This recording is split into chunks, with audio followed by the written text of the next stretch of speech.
आणि पर्यटकांच्या अभावी चिखलदऱ्यातील भीमकुंड दरी ओस पडली आहे। आदिवासींचा रोजगार बुडालाय। ऐतिहासिक वारसा असूनही थंडीमुळे पर्यटकांनी इथे पाठ फिरवले। अमरावती जिल्ह्यातल्या चिखलदराला विदर्भाचं नंदनवन म्हणून ओळखलं जातं। चिखलदरामधील ऐतिहासिक आणि पौराणिक महत्त्व असलेली भीमकुंड दरी सध्या पर्यटकांच्या अभावी ओस पडली आहे। थंडीचं तीव्र वातावरण आहे, त्यामुळे पर्यटक सध्या या परिसराकडे फिरकत नाहीयेत। भीमकुंड नदी दरीवर आपली उपजीविका चालवणाऱ्या अनेकांना, स्थानिक आदिवासींना विशेषतः रोजगार आपला गमवावा लागतो। याचा आढावा घेतला आमचे प्रतिनिधी सुरेंद्र आकोडे यांनी।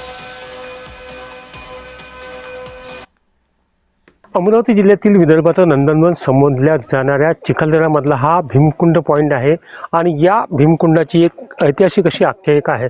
याच भीमकुंडामध्ये भीमाने कीचकाचा वध केल्यानंतर त्याचा मृतदेह जो आहे तो या दरीमध्ये फेकून दिला होता आणि रक्ताळलेले हात जे आहे ते या भीमकुंडाच्या दरीमध्ये धुतले होते अशी आख्यायिका जी आहे ती या भीमकुंडाची। मात्र सध्या जर बघितलं तर हा भीमकुंड पॉइंट जो आहे तो ओसाड पडलेला आहे, कारण की पर्यटक या ठिकाणी मोठ्या प्रमाणात येत असतात। एकीकडे जर बघितलं सध्याच्या परिस्थितीमध्ये अत्यंत मोजके असे पर्यटक या ठिकाणी आलेले आहेत। जर या भीमकुंडाची आख्यायिका बघितली ती आहे तर इतिहासात देखील याची नोंद केलेली आहे। रामायणामध्ये याची नोंद आहे।